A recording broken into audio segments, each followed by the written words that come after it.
శ్రీ భమిడిపాటి రామగోపాలం గారు కేంద్ర సాహిత్య పురస్కారం పొందిన సమగ్ర కథా సంకలనం ఇట్లు మీ విధేయుడు. 3వ భాగం 11/8/20. ఇందులో కథ తడిసి మోపే. మా 19వ ఏట చేర పొలాలు స్థలాలు కొలిచే సర్వే ఉద్యోగంలో. అప్పట్లోనూ ఆ తర్వాత చాలా కాలం వరకు మన రాష్ట్రంలో చాలినన్ను రోడ్లు ఉండక, రోడ్లున్నా బస్సు సౌకర్యాలు లేక నా ఉద్యోగ ధర్మం చాలా కాలం పాటు నడిచే చేసి నడిచి కొలిచి రాష్ట్రంలోని 23 జిల్లాల్లో 11 జిల్లాలు తిరిగా. సాగిన నా నడకకి సుమారు 8 ఏళ్ల కిందట మోపెడ్లు ముమ్మరంగా మార్కెట్లోకి దిగినప్పుడు బ్రేకు పడ్డ నడక అక్కడ ఆగిపోయిందనుకోకండోయ్. నా నడకకి పడ్డ బ్రేకువే కానీ ధ్వనిని పెంచడానికి, నా స్థానిక ప్రయాణాల పరిమాణాన్ని గుణీకృతం చెయ్యటానికి పడ్డాది కానీ ఆపేయడానికి కాదు. ఎందుకంటే ఆ 18 ఏళ్ల నాడు నేనొక మోపెడు కొన్నా. దరిద్రుడు తలగడిగితే వడగళ్ళ వాన అన్న. అలాగే నేను మోపెడు కొన్న మన్నాడే డ్యూటీకి వస్తుండగా ఏ హెచ్చరిక లేకుండా వాన పట్టుకో. అంతా ఇంత కాదు, అరగంట వ్యవధిలో 60 మిల్లీమీటర్లు కురిసి తకీమనాయి. కాపురం మల్కాపురంలోని పొలంలో డ్యూటీ టౌన్లోనూ కావటం వల్ల ఆ అరగంట ప్రయాణంలో నేను నా మోపెడు చిత్తుగా తడిచి 1 కిలోమీటర్ బండి తోసుకుపోవాల్సి వచ్చింది. నేను అనుకున్నట్టే నన్ను పలకరించిన వాళ్ళందరూ మోపెడు కొన్నారా, ఎంతయింది అని అడగడం, అందరికీ ఒకటే సమాధానం చెప్పడం జరిగింది. అంతే, అది తడిసి మోపెడు. అందరూ మోపెడ్ అన్నారు. అందరూ ఆ సమాధానాన్ని అలాగే మింగేసి మా డాక్టర్ ఫ్రెండ్ మాత్రం పోలేరా, ఎన్నాళ్లకు నువ్వు కూడా ఓ బండి వాడి అయ్యే మాట. అతను అంతకు 5-6 ఏళ్ల క్రితమే ఇంటివాడు బండివాడు అయ్యాడు. అంచేత మరి నేనే మాట్లాడాల. అప్పుడెప్పుడో ఒక ఆయన మేక పిల్లని కొనుక్కెడుతూ ఉంటే అది మేక పిల్ల కాదు కుక్క పిల్ల అని పద్ధతిగా చెప్పి కొట్ట చేసి 3 పెద్ద మనుషులు ఆ మేకను అపహరించిన కందది మనకి నీతి బోధలో ఉంది. అలాగే అపహరించే ఉద్దేశంతో కాకపోయినా నా మోపెడ్ని దాన్ని కొన్నందుకు నన్ను అపహాస్యం చేస్తూ జనం డైలాగులెయ్యడం అదో ప్రహసనాల మాలిక. ఆ వివరాలు కొద్దిగా మనవి చేస్తాను. పాపారావు గారిని విశాఖపట్నం రచయితలకి ఓ అన్స్క్రిప్టెడ్ క్రిటిక్, రాజకీయ శాస్త్రం నుంచి రతిశాస్త్రం వరకు అన్నీ చదివి విమర్శించడమే అతని కాలక్షేపం. ఓ అరగంట అతని మాటల్ని ఫాలో అయిన వాడు 5-6 జీవిత సత్యాలను త్వరగానే చేయించుకుంటాడు, గ్రహించగలరు. ఆయన ఒకసారి నేను మోపెడ్ మీద వెళ్తుండగా కనపడి ఆసుపత్రి డౌన్లో సర్రుమని వచ్చేస్తుంటే ఎంత దూరం నుంచి చూశాడో కానీ చెయ్యి అడ్డంగా పెట్టి ఏజ్వాయ్ మంచి జోరు మీద ఉందే వ్యాపారం అన్న. అవును, మోటారుంది కదా, ఇంకా జోరుగా వెళ్ళకపోవాలా అన్న. నన్ను పౌల్ట్రీ దగ్గర దింపేస్తా వేచి అన్నాడు. ఓ అన్న.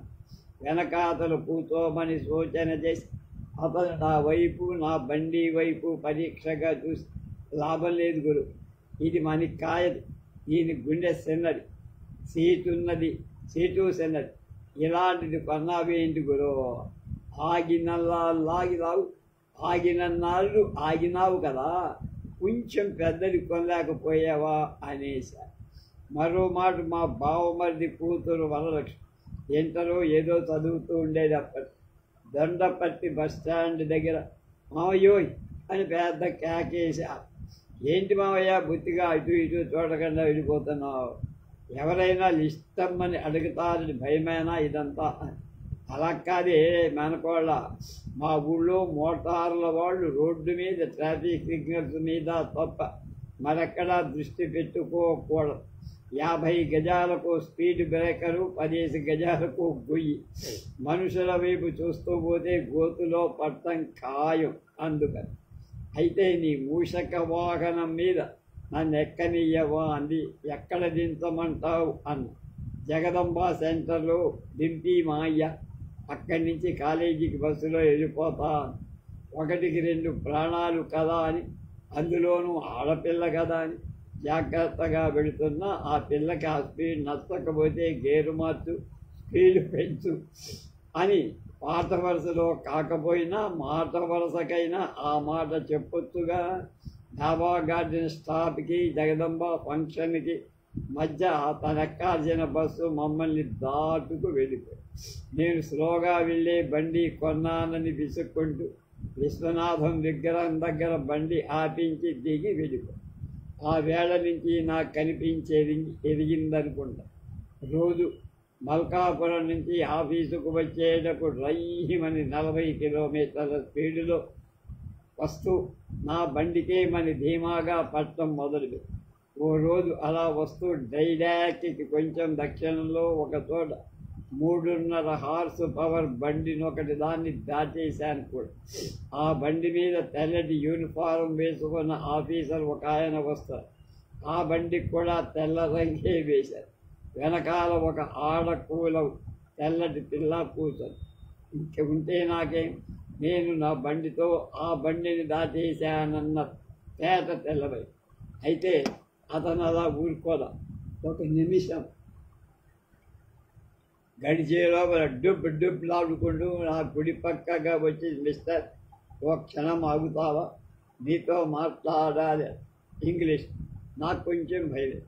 అతని బండి మీద నేవల్ పోలీస్ అని రాశారు.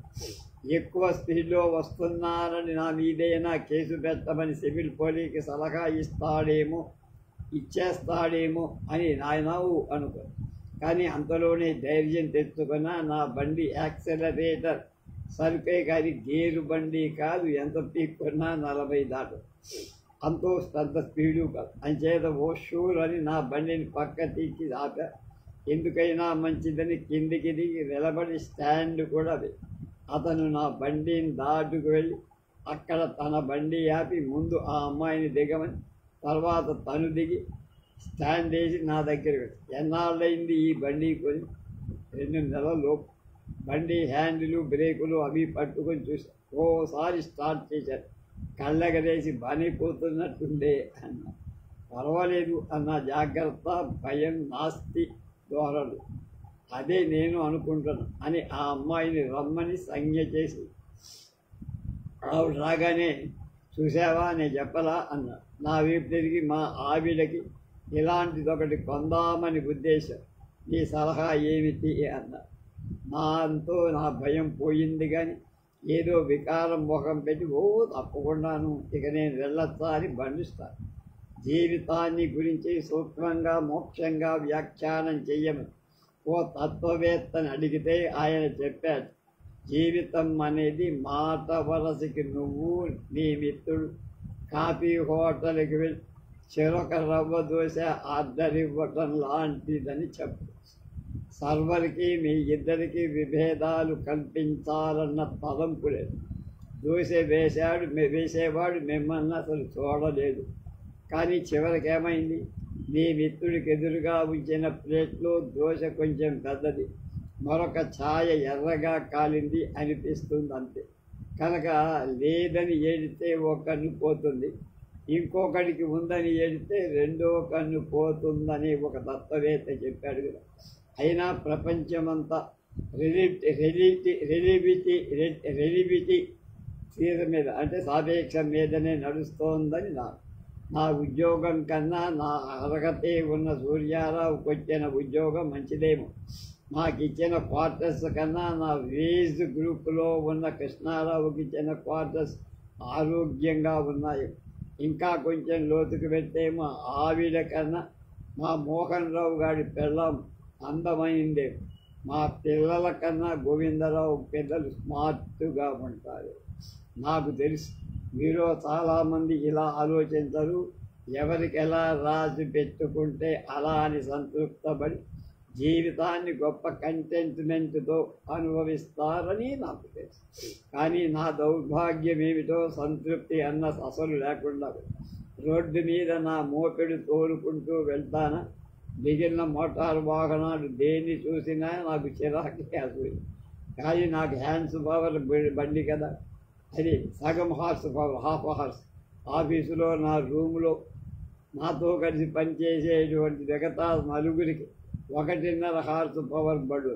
పక్క రూములో నాకన్నా చిన్న ఉద్యోగస్తులు ముగ్గురికి 1.35 2.5 హార్స్ పవర్ బళ్ళు ఉన్నాయి. వాళ్ళందరినీ చూసి అసూయతో చిరాకుతో కుళ్ళిపోయి చస్తూనే ఉంటాను నేను.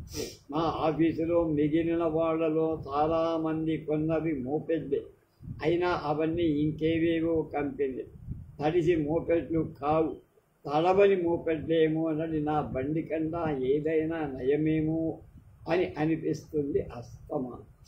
ఆ 8 ఏళ్లలో నా మోపెడ్ని చిన్నచూపు చూసిన సంఘటనలు అయితేమి, దాన్ని కొన్నందుకు అనేక మందిలాగా ఏడాదో 2 ఏళ్ళలో గడపగానే అమ్మి పారేసే మరో పెద్ద బండి కొనకుండా దాన్ని మెయింటైన్ చేస్తూ ఏకబండి వృత్తుడిగా కొనసాగుతున్నందుకు నన్ను అప్రయోజకుడిగా చూసిన సంఘటనలు అయితేనే చాలా జరిగాయి. మాట వరుసకు కొన్ని ఉదాహరిస్తాను. ఓసారి కాలేజీ డౌన్ మీదుగా కలెక్టర్ ఆఫీసుకు వెళ్తుండగా దారిలో రెల్లి వీధి దగ్గర ఏమైందనుకుంటారు? ఓ 2 రోడ్డు మధ్యన నిర్భయంగా నిలబడి ఏదో మాట అనుకుంటున్నారు. నేను హారన్ మోగించా, వాళ్ళు కదల్లా. వాళ్ళ గొడవే వాళ్ళది, వీళ్ళ పని ఇలా కాదని బండి ఆ పేరు కంటే ఇంజన్ ఆపకుండా బ్రేక్ మాత్రం వేశారన్న. మళ్ళీ హారన్ మోగించా, అబ్బే వాళ్ళు అంగుళం కూడా జరగదు. ట్రాఫిక్ రూల్స్ అని తప్పనిసరిగా అమలు చేస్తామని ఆర్టీఓ ఆఫీసులో రాత మూలకంగా హామీ ఇచ్చి రోడ్డు ట్యాక్స్ కట్టిన నాకు ఏ హామీలు ఇవ్వకుండా రోడ్డు ట్యాక్స్ కూడా కట్టకుండా ఉన్నవాడు దారివ్వకుండా నిలబడ్డమా అని నాకు ఉక్రోషము. జేబులో చెయ్యి పెట్టి 2 10 పైసల నాణాలు తీసి ఇద్దరికి చెరొకటి ఇచ్చి వాళ్ళు కొంచెం ఆశ్చర్యపడిన సంకల్పగతంగా పుచ్చేసుకున్నారు. నేను బండి లాగించేసి దూరిగా వెళ్ళిపోదు గుడ్డోడికి చెవిటోడికి ధర్మం అని కేకేశాను. మరో మాట ఏమైందనుకున్నారు? డైమండ్ పార్క్కి దగ్గరగా రోడ్డు మధ్యనే మళ్ళా ఓ 4-5 నిలబడి ఎన్నికల్లో ఎవరు గెలుస్తారు ఎందుకు అనే విషయం మీద రాబోడు తీవ్రమైన చర్చలో ఉంది. వాళ్ళకు కూడా తప్పుకోమని సూచిస్తూ హారన్లు. వాళ్ళేం తప్పుకోలేదు, కానీ అందులో ఒక ఆయన ఎందుకు అన్నట్టు చుట్టూ చూశా. ఎంతంత లేచి పెద్ద వాహనాల వాళ్ళు మనకెందుకులే అన్నట్టు వాళ్ళే తప్పుకుపోతారని ఇక్కడ పార్క్ ఎక్కడ అన్నా. నన్ను వెర్రి వెధవ కింద చూపి ఇదేగా అని పక్కనే ఉన్న పార్కు పైపు చూపించారు. నేను బండి బ్రేకులు వదిలి యాక్సిలరేటర్ బిగించి మరి మీ మీటింగు రోడ్డు మీద పెట్టారేమిటి అంటూ లాగించి ఇంకో మాట ఇసుక తోట దగ్గర. ఇసుక తోట అంటే తెలుసుగా, మంచి రద్దీ అయిన జనం బోలెడు ఇల్లు కట్టుకుని అయినా ఎవరు ఇళ్లలో ఉండరు, అంతా రోడ్డు మీదే ఉంటారు. ఏడాది పొడుగునా కనీసం 10 మంది, ఒక పిక్నిక్ సీజన్లో మాత్రం 60-20 మంది లారీల కింద పడి చచ్చిపోతూ. యాక్సిడెంట్ జరిగిన గంటలో అంతా మర్చిపోయి మళ్ళా రోడ్డు మీదకే చేరుకుంది. అలాంటి చోట నేను మోపెడ్ మీద వెళ్తూ ఉంటే ఒక ఆజానుబాహుడు తీరిగ్గా రోడ్డు అట్టించటు దాటుతున్నాడు. నా బండి నేను నడుపుతున్న ప్రకారం వెళితే అతన్ని గుద్దేయటం కాదు. అయినా సరే పెళ్ళైపోయిన పిల్ల మేనత్త కొడుకుని చూసి బెదరనట్టు ధీమాగా వెళ్ళేటం. నేను రోడ్డుకు ప్రక్కగా నా బండి ఇంజన్ ఆపలా, బ్రేకేసేనంతే. అతన్ని పిలిచా, అప్పారావు ఇట్లా ఒకసారి. అతను వచ్చేసాడు. నా పేరు అప్పారావు కాదు, సింహాచలమా కాదే, పోనీ పైడి తెలియదు. అది కాదు, ఇంతకీ ఏమిటా ఏటి అన్నాడు. నేను కళ్ళగర చేసి మంచి పర్సనాలిటీ ఉన్నాబోయ్ అన్నా. అతను కాలర్ పైకెత్తుకొని మీసం సవరించుకొని ఐ అన్నా. నువ్వు కానీ ఇదిగో ఈ రోడ్డు మీద నువ్వు ఇప్పుడు నడిచినట్టు నడిస్తే ఏ లారీయో గుద్దేసి కాలో చెయ్యో ఇరిగిపోద్ది, నువ్వు హాస్పిటల్కి ఆడు జైలుకి వెళ్ళిపోతావు తెలుసా అని బోధించి యథాప్రకారం బండి లాగి. అలాగే ట్రాఫిక్ రూల్స్ గురించి రోడ్డు మధ్యన పాదచారులు నిలబడటం, లేచి పడటం, అందరి ప్రమాదాలు అనే విషయం గురించి ఇంకా ఈ ఊళ్ళో 7,90,900 మందికి పైగా చెప్పాలి. ఎందుకంటే ఈ ఊరి జనాభా 8 లక్షలు. అయినా నేను నిరుత్సాహపడదచ్చు. మొన్న రోజు ఆఫీసు నుంచి కొంచెం త్వరగా ఇంటికి వచ్చేసా. మళ్ళా బయటికి వెళ్ళాల్సి వస్తున్నది కదా.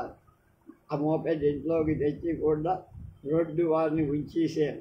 కిటికీ పక్కన కూర్చొని కాఫీ తాగుతూ ఒక కన్ను అటుంచా. ఇంతలో ఎవరో మనిషి నా మోపెడ్ని అదే పదిగా గమనిస్తూ అందుకోసం దాని చుట్టూ ప్రదక్షిణాలు చేస్తున్నట్టు. ఏదైనా కుక్క అలా తిరిగిందంటే దాని అర్థం వేరు కనుక వెంటనే లేచి వెళ్ళే తరిమి పని. అయితే ఆ మనిషే కదా అని నిర్లక్ష్యం చేసినందుకు అతను ఏం చేశాడనుకున్నారు? అదే అతను నా మోపెడ్ దొంగతనం చెయ్యాల. దానికి ఎంత గుండె కావాలి? అసలు ఎవరైనా ఆ మోపెడ్ ఉన్నదున్నట్టుగా స్టార్ట్ చెయ్యగలిగితే సన్మానం చేసు, చప్పట్లు కొట్టు, దాన్ని అతని పేర రిజిస్టర్ చేసేంత ఎచ్చని నా సహాధ్యాయులు కొందరున్నారు. అయితే అతను ఏం చేశాడు? మా పక్క వాటా వాళ్ళ తలుపు కొట్టి ఈ మోపెడ్ ఎవరిదండి అని అడిగాడు. వాళ్ళు నా పేరు చెప్పి మా వాటా చూపి అతని కిటికీలోంచి కనబడుతూనే ఉంది. అతను మా తలుపు తోసుకొని లోపలికి వచ్చి నమస్కారం చెప్పి కుర్చీ ఈడ్చుకొని కూర్చు. నేను పలానా కంపెనీ మోపెడ్ల సేల్స్ ప్రమోటర్ అని చెప్పాను. నాకు అర్థమైపోయింది, నా మోపెడ్ ఆ కంపెనీదేగా. ఫ్రీ సర్వీసింగ్, చెడిపోయిన పార్టీకి బదులు కొత్తవి సరగ్గా సరఫరా చేయడం, ఇలాంటి కార్యక్రమాలు ఏవో ఉన్నాయేమో అనుకున్నా. అతను చెప్పింది వింటే నాకే కాదు మీకు కూడా కోపం. నా మోపెడ్ 8 ఏళ్ల నుండి మోడల్ 8 ఏళ్ల నాటి మోడల్. దరిమిలా చాలా కంపెనీలు చాలా మోపెడ్లు నాణ్యత పెంచుకుంటూ పోయి కొత్త రకాలు వస్తున్నాయని. నా 1979 మోడల్ మోపెడ్ ఇంకా రోడ్ల మీద తిరగడం కంపెనీకి అంత మంచిది కాదు. అందుకని దీన్ని ఏదో ధరకు కంపెనీకి ఇచ్చేయాలన్నారు. నేను కొంచెం బాధపడ్డా. చివరికి పోనీ సరే అన్న. ఎంత ధర చెప్పచ్చు అని కాగితం కలం తీసి లెక్క. మొదట కొన్నది 3,800కి. ఏడాదిలో 2 టైర్లు ట్యూబులు పోయే, ఎప్పుడో 300. 2 నడుస్తుండగా ఒకసారి 4 ఏళ్ల తర్వాత ఒకసారి ఇంజిన్ రీబోర్ చేయించి 300. 6-7 నడుస్తుండగా కొత్త ఇంజిన్ వేయించి 600. మధ్యలో మరో 3 సార్లు టైర్లు ట్యూబులు మార్చి 600. మొన్న డిసెంబర్లో కార్బొరేటర్ కొత్తది వేశా 300. ఇంకా సైలెన్సర్ డీకార్బనైజ్ చేయడం, బ్రేకు షూలు మార్చడం, బెల్టులు మార్చడం లాంటి చిల్లర మల్లర రిపేర్లకు 500. అంతా కలిపి 6,400. మరి 8 ఏళ్ళు పెట్రోల్ పోయించాను కదండి, దానికి 4,000 అయినా ఉండదా? అంచేత 10,000 ఇచ్చి పట్టుకుపోతే అది చాలనుకున్నా. వీరు నవ్వుతున్నాడు కదూ. అతను నవ్వాడు. అదంతా ఎందుకని ఇచ్చే ధర చెప్పాలి. ఇచ్చే ధర కాకపోతే ఏమిటయ్యా? ఇప్పుడు మీరు పట్టుకుపోతే నేను కొత్త బండి కొనుక్కోవాలా? ఈ మాట మోపెడు కాకుండా కనీసం 2 గేర్లైనా ఉండేదిగా చూసుకోండి. అలా అయితే 8,000కి మించి లేదే అన్న. అవునయ్యా, 8,000కి లేదు పైన. కానీ ఇప్పుడేదో కొత్త రూల్ వచ్చింది కదా, 12 ఏళ్ళకు ఒకసారి రోడ్ ట్యాక్స్ కట్టాలి. దాని మాట ఏమిటో? అతను కోపంగా ముఖం పెట్టి, అసలు మా కంపెనీ మోపెడ్ని మీరు సరిగా మెయింటైన్ చేయకుండా డొక్కులాగా తయారు చేసి ఏ కీలు వెరకు రోడ్డు మీద డమడమడమని సప్పుడు చేస్తూ అందరి దృష్టి ఆకర్షిస్తూ మా కంపెనీకి అప్రతిష్ట తెస్తాం. అందుకని మీ మీద పరువు నష్టం దావా వేస్తామని దేశి వెళ్ళిపోయారు. Why don't you marry me? Why don't you marry me Subrao అని మా 121సారి కూడా అతి తీయగా అడిగింది కమలా మేనోస్. అదెందుకో వెగటుగా వినిపించింది సుబ్బారావు. ఇంటి దగ్గర నుంచి వచ్చిన ఉత్తరం ఠపీమని నేలకేసుకొని, ఆ విసురు నా మీద కాదులే నాకు తెలుసు అన్నట్టు కమలా మేనోస్ వాళ్ళంతా కదుపుతూ గుమగుమ నవ్వుతో గుమగుమని నవ్వుతాం.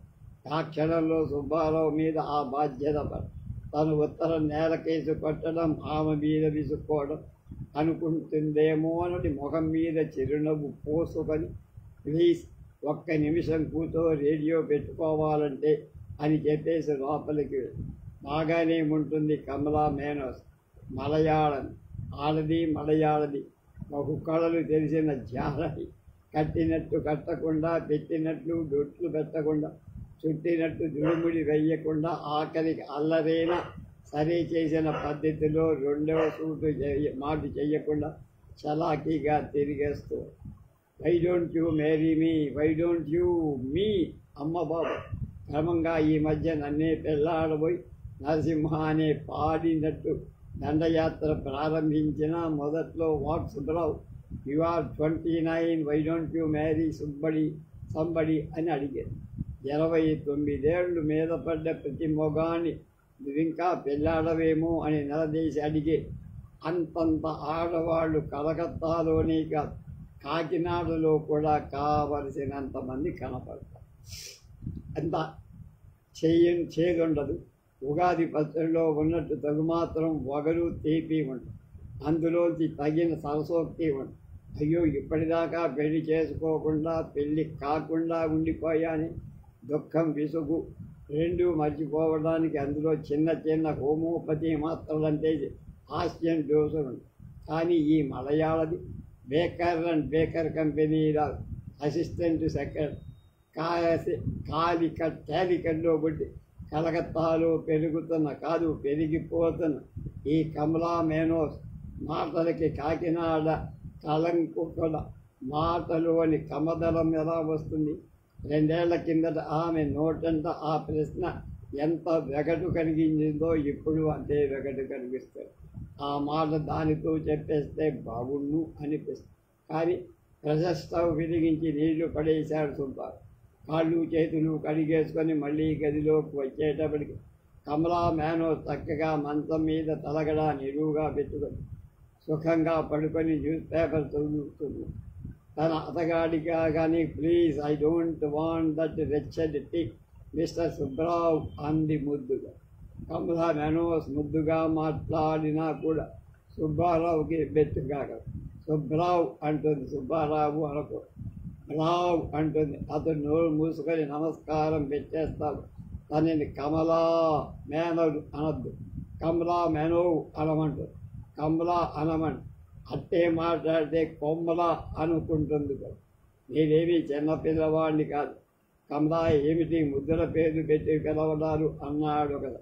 30 ఏళ్ళు నెత్తి మీదకి వచ్చి 5 అడుగుల 9 అంగుళాల పొడవు, 18 ఇంచీల వెడల్పు కలిగి నెలకి 800 జీతం తెస్తున్న నిన్ను చూసి చిన్న పిల్లలు ఆడు అనుకునేంత నేనేమైనా పోతాను అనుకున్నావు అయ్యా అంది.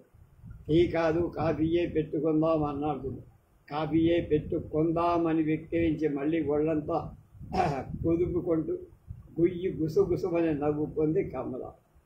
నీకెన్నిసార్లు చెప్పాలి, రోడ్లన్నీ తిరిగి వచ్చిన కాళ్ళతోటి మంచమెక్కి కూర్చోవద్దే తల్లి అని మనసులోనే అనుకున్నాడు సుబ్బారావు. మర్యాదగా దగ్గరికి వెళ్ళి, ప్లీజ్ ఒక్కసారిదే దుప్పటి మారుద్దామనుకున్నా కానీ బద్దకించా నిన్నటి నుంచి. ఏముంది బ్రహ్మచారి జీవితం అని ముక్కలు చేసి అన్నారు.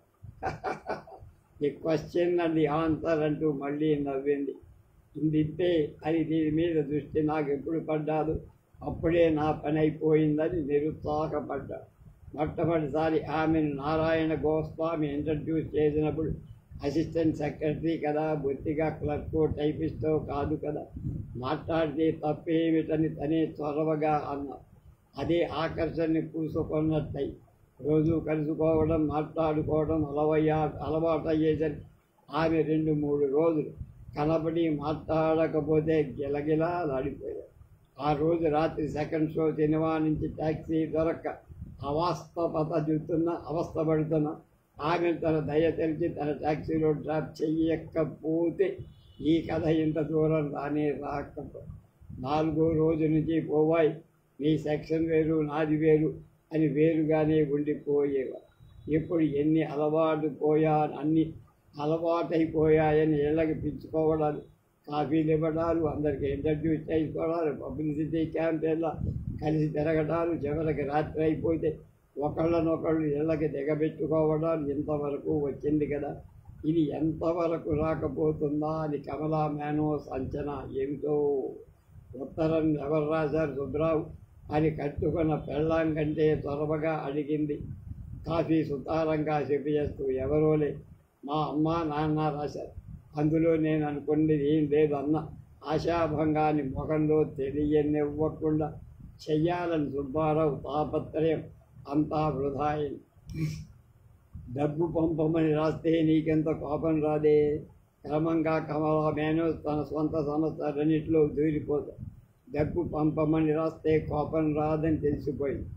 దీని కన్నీరు అన్నీ తెలిసిపోతున్నాయి. అవును, అక్కడి నుంచి వచ్చే ఉత్తరాలు కూడా అలాగే ఉంటాయి. నెల మధ్యనే అసలు ఉత్తరాలే రావు, నెలాకన్నే వస్తాయి. ఇక 2-3 రోజులలో జీతాలు అందుతాయనంగా. అలాంటి ఉత్తరాలు 40 దాటి వచ్చాయి ఇక్కడికి. అవన్నీ ఒకలానే ఉంటాయి. వాటిలో సంగతులన్నీ మోసపోసిన శేషబుద్ధిమ్మల్లా.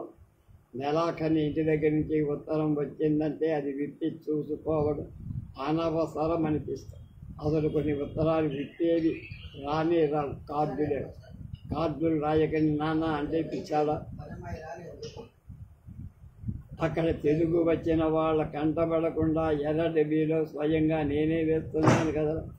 అక్కడ ఎంతమంది బెంగాలీ వాళ్ళ మధ్య నీ ఉత్తరం ఎవరికి కావాలా. అంచేత కార్డే మంచిదా. ఆ మాత్రం దానికి కవర్ కూడా ఎందుకు, అదో పండగ. అందులో ఏముంటోందని ఎవరైనా చింపి చూస్తారు. అది పొదుపు ఉద్యమం ఏజెంట్లాగా మారుతారు. ఇంతకీ అందులో ఏమంత రహస్యమైన భోగట్టాలుంటాయి. అవును, రహస్యాలు ఉండవు, అసలు ఏమీ ఉండవు. అంతా బాగున్నా మనింపట్ ఎవరు కులాగా లాగేనే అన్నట్టు తెలుస్తారు. నా ఒంట్లో ఈ మధ్య అంతగా ఇదిగా ఉండటంలా దగ్గు తెరలుగా వస్తున్నది.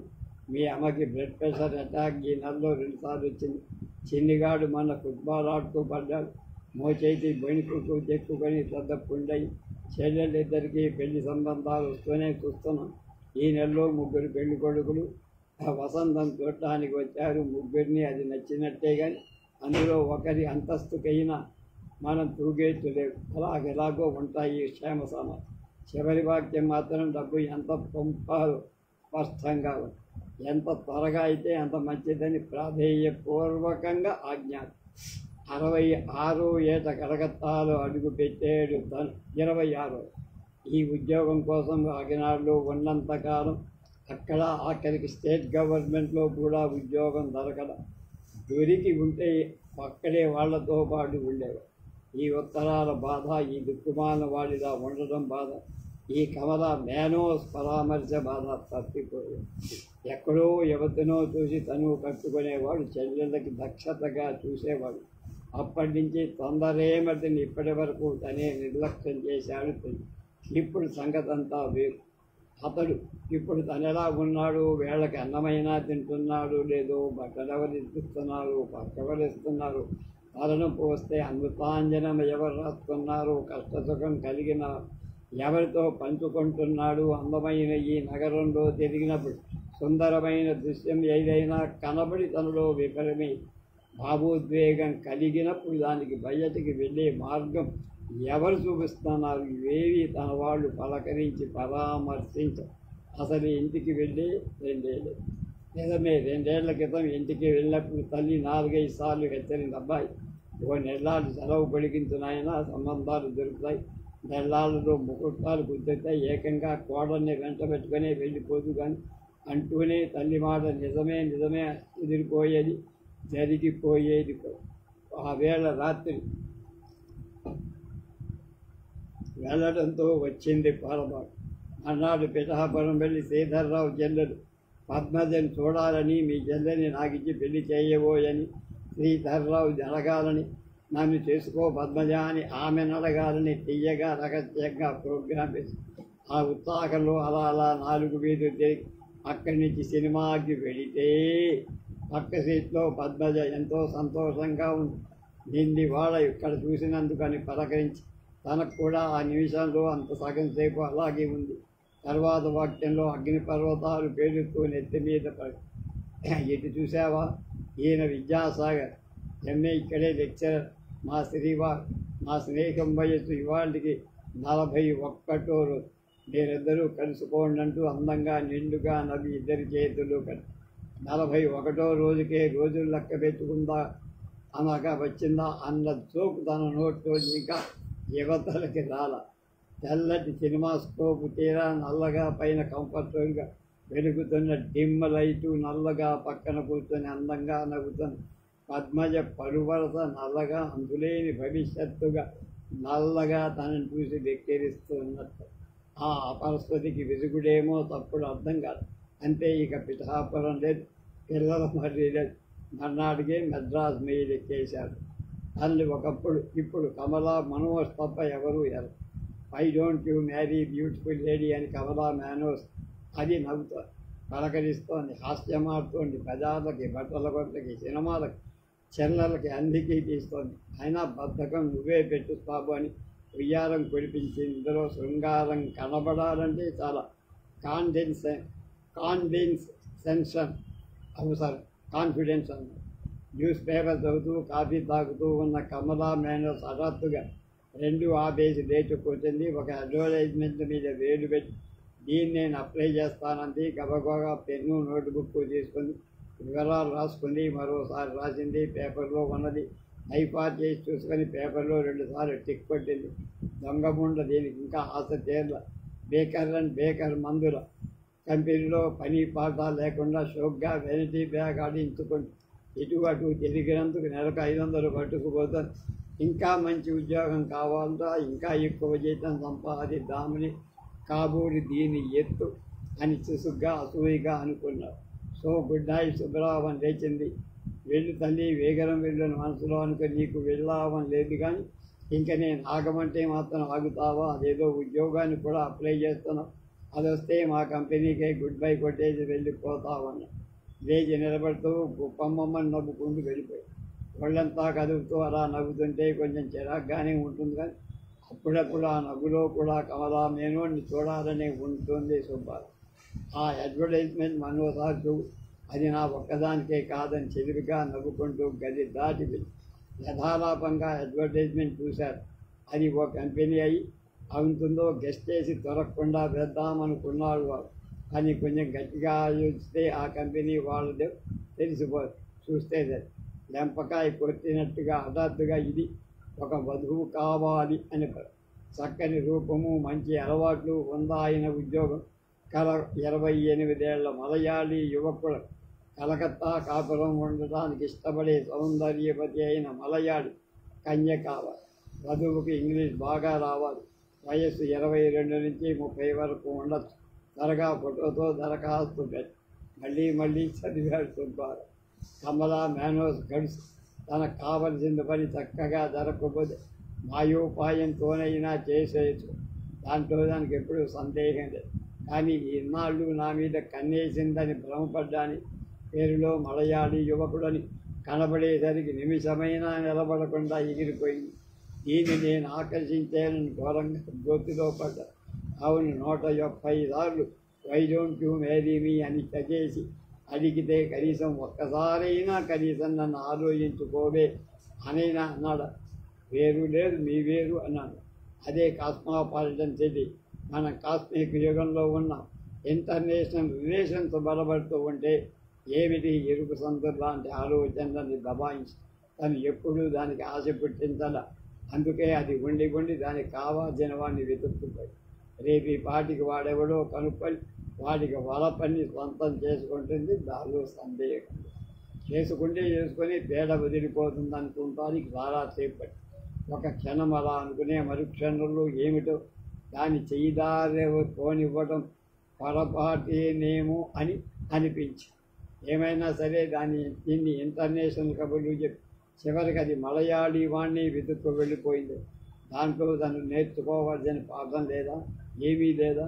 లేదా సుబ్బారావు కాగితం కలం తీసి ఆంధ్రప్రదేశ్లో బాగా ప్రచారం కలిగిన కలకత్తాలో కూడా వచ్చి ఇంగ్లీష్ దినపత్రికలు 3ంటికి ప్రకటనలు రాశాడు. ఏమంటున్నాడు మీ ఫ్రెండ్ అని వేళాకోళం చేశాడు సుబ్బారావు. కమలా మనోసం ఫ్రెండెవడు అని పిలిచింది కమల. పని వచ్చినంతలే. అదే ఆ అడ్వర్టైజ్మెంట్. ఇల్లు లేడు, మొగుడు లేడు, ఎవడు లేకపోతే ఎన్నాళ్ళు నా రూమ్కి రాకుండా ఎలా ఊరుకుంటున్నావు, వెళ్ళిపోతున్నావు ఓ అని మళ్ళీ ఒళ్ళంతా కదుగుతున్నవి.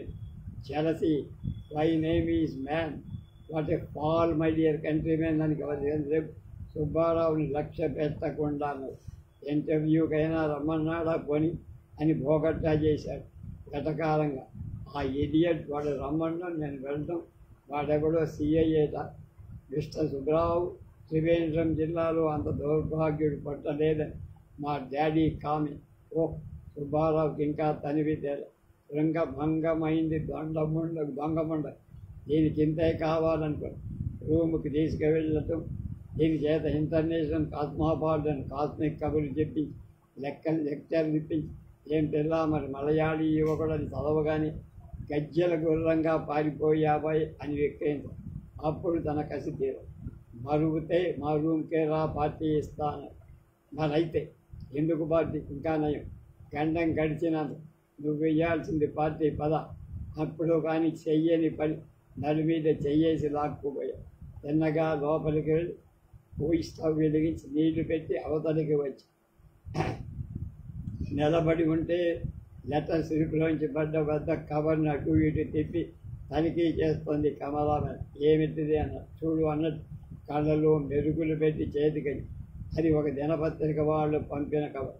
పైన వ్రాసి ఉంది ఫలానా అడ్వర్టైజ్మెంట్ నెంబర్కి జవాబుగా వచ్చిన మెయిల్ ఫలానా పత్రిక వారి అవి. దొంగతనంగా కమలో మేనోస్ వైపు చూశారు. దొంగతనం ఎప్పుడో పసిగట్టేసింది. కళ్ళలో చిరునవ్వు నోటి మీద రాకుండా జాగ్రత్త పడుతూ ఖాళీగా వదిలిపెట్టిన మంచం మీద కూర్చుండు కవర్ తెరిచాడు. జస్ట్ 1 minute ఆ కుర్చీ తెచ్చుకొని కూర్చో. అదేం కాన్ఫిడెన్షియల్ కాదు, నీకంతా చెబుతాగా. లోపల ఒకటే కవర్. అంటే తను 3 ఆంగ్ల దినపత్రిక అడ్వర్టైజ్మెంట్ పంపిస్తే ముక్కోటి ఆంధ్రులుగా 5 కోట్లు అందులో ఆంధ్రుల జన్మ అంత మంచి తగితే ఒక్కడా తను వివాహం చేసుకోవడానికి ఇష్టపడి సిద్ధమవుతూ వచ్చిన నన్య దరఖాస్తు. నేను నా స్థితి ఒక కన్యని కంటే ఆకర్షించలేకపోయానా అని చిన్నబుచ్చుకున్నా. నాన్నగారు చెప్పింది నిజమే. కలకత్తా కాపురం అనేసరికి కామేశ్వరరావు, ఇందిరా, వీరభద్రయ్య, గిరిజా కద్దరు వద్దాను. అసలు ఆ పెళ్ళిళ్ళ సుబ్రహ్మణ్యం సార్ సంబంధాలు నేను చూడనన్నాడు. నిన్ననే మిగిలిన 2 పత్రికల వాళ్ళు రాసిన ఉత్తరాలు వచ్చాయి. నీ ఎడ్కి జవాబుగా ఒక అప్లికేషన్ రానట్టు తెలియజేయటానికి చింతిస్తున్నాం. ఈ ఒకటే. ఎవరి ఒకటే? కమలా మేనోస్ కళ్ళలోకి బ్లాంక్గా చూశారు. చిలిపిగా నవ్వుతుంది. కొంప తీసి ఆ ఒక్క అప్లికేషన్ దీన్ని కాదు కదా. My God permit. అసలు ఏమిటలా తెల్లబోయి చూస్తావు అన్నట్టు కుతూహలం కళ్ళలో కన్ను. ఇది ఇలా నేను ఓపెన్ చేస్తా అన్నట్టు చెయ్యి ఓపెన్ గుండు విప్పి చూశారు. స్థానివైపోయారు. గది, మంచం, చేతిలో కవరు, కమలా మేనోస్ అన్నీ. అందరూ గిరగిరా తిరుగుతున్నా నేను తిరిగిపోయి. నాకు తెలివి తప్పిపోతోంది. పైనున్న పంకా పడిపోతోంది నా మీద. నేనెంతో దుష్టుణ్ణి, చస్తాను, కుళ్ళి చస్తాను. ఇప్పుడు నా అంత్యకాలం సమీపించింది. ఎంత ఘోరమైంది పాపం ఈ అక్షరాలు అని ఒక లేఖ రూపం దాల్చిన మానవ జాతి మరణశాల. నేను దీనికి పురోహితుని. ఇది మహాపాపం. అయ్యా, నా పేరు వసంత. మా నాన్నగారి పేరు కె. వీరభద్రరావు. నేను స్కూల్ ఫైనల్ పాస్ అయి ఉన్నా. అందులో నా ఫోటోని పంపా. నా వయసు 24.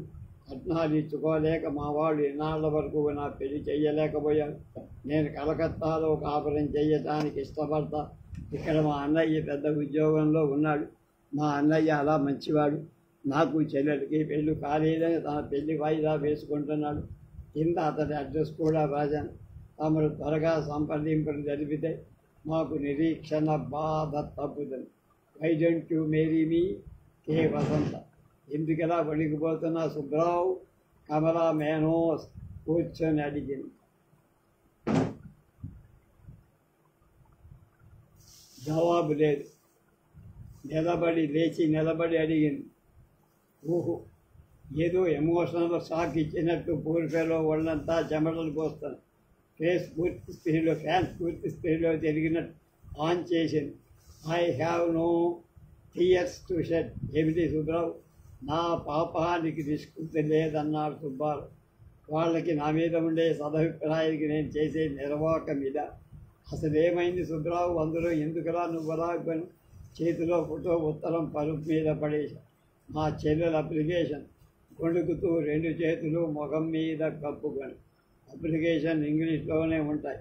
కమలా మేనేజ్ జరిగిందేటో గ్రహించి పరిస్థితి అదుపులో ఉన్నట్టే కనపడింది, కానీ సగం పైగా షాక్ తనువుతూ. ఈ ఉదంతంలోని అవమానం దేశకాల పరిస్థితులేనవైనా ఎవరికైనా వెంటనే లోపలికి వెళ్ళి స్టవ్ మీద నీళ్లు మరుగుతున్నాయి. ఊరికేలో అనుకుంది కమలా మేను. 2 నిమిషాలతో కాఫీ కప్పులతో వచ్చింది. సుబ్బారావు దిగాలు పడి ఉన్నాడు. కాఫీ అందుకునేట్టు చెయ్యటమే కష్టమై నయం. నేను ఇవాళ రాకపోతే ఏమైంది ఉండేదో అనుకుంది. గ్రీక్ ట్రాజడీలు అలా మనసులో వికారంగా కదలడం భయంకరమైన ప్రమాదాన్ని ఊహి. ఎంత కష్టం, ఎంత విషాదగాథ, ఎటువంటి షాక్స్ ఇస్తుంది. మన సాంఘిక వ్యవస్థ అని ఓదార్పు మాటలు చెప్పి అతని కష్టంలో పాలు పంచుకుంటుంది కమలా మేను. వై డోంట్ మ్యారీ మీ అని ఈ మాట సుబ్బారావు కమలా మేనో అని అడిగాడు. అది రేపు గమనశ్రమ అనే కథను గురించి.